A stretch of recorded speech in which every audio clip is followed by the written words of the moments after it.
The aim of this procedure is to describe an experimental system to study mechanotransduction in fetal lung cells.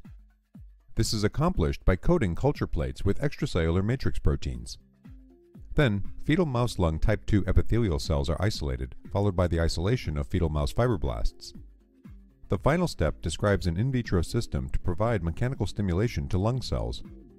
Ultimately, results can be obtained that show an increase of type 2 cell differentiation through real-time PCR, Western blot, and fluorescence immunocytochemistry images. This method can help answer key questions in the mechanotransduction field, such as fetal lung development and lung injury. Demonstrating this procedure will be Yulian Wang, a technician from my laboratory.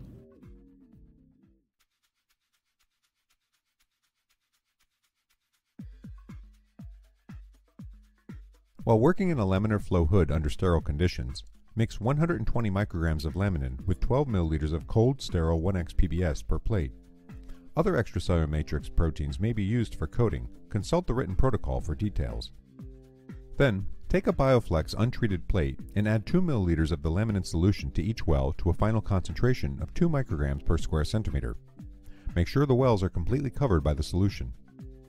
Fully cover the plate with plastic wrap and place on a flat surface in a 4°C environment overnight to allow the laminin to adsorb to the bottom of the wells. Coated plates can be stored under these conditions for at least a week while retaining good ECM function.